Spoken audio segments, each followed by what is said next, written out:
Shalom, selamat datang dalam program Yesus Sahabatku. Iya, Puji Tuhan, Tuhan Yesus selalu menjadi sahabat terbaik buat kita semua. amin. Shalom Ibu Dorcas. Shalom. Iya.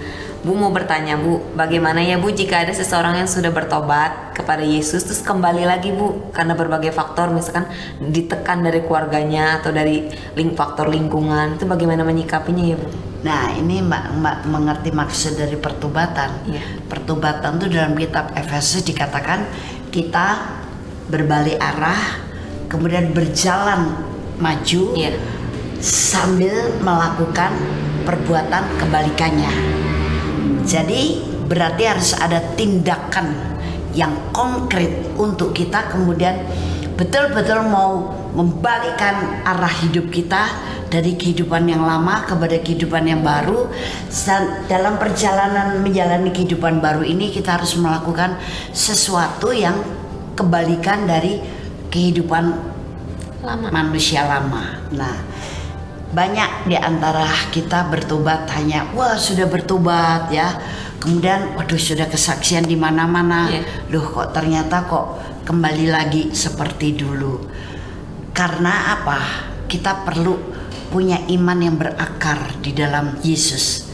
Itu sebabnya untuk punya iman yang berakar kita harus mengejar pengertian kita tentang kebenaran dan step by step harus kita jalani. Dan jangan lupa memang untuk seseorang yang baru saja lahir baru atau katakan dia bilang bertobat perlu punya seorang pembimbing rohani yang berkualitas supaya dia tumbuh jadi pohon berakar bertumbuh menghasilkan buah dan buah yang dihasilkannya adalah buah yang baik. Jadi kalau namanya bertobat bukan karena hanya identitas Anda saja dan karena sesuatu, tapi karena engkau butuh juru selamat. Engkau butuh mengenal Tuhan dengan benar. Itu pasti akan mendorong hati kita atau jiwa kita dan roh kita untuk bersemangat terus mengejar dan menemukannya sampai makin lama kita makin dalam, makin menjadi semakin kaya untuk hal rohani, mengerti tentang kebenaran dan kita hidup di dalam kebenaran itu yang sungguh-sungguh. Sehingga walaupun ada tekanan dari keluarga, cemoohan atau apapun masalah yang terjadi tak akan tergoyahkan. Ya, oke. Kita berdoa yuk bagi petobat-petobat supaya tidak mengalami hal ini. Amin. Bapak Surgawi, kami berdoa dengan sehati bagi para saudara-saudariku yang baru saja bertobat supaya dia bisa berakar, bertumbuh, berbuah dalam Yesus Kristus.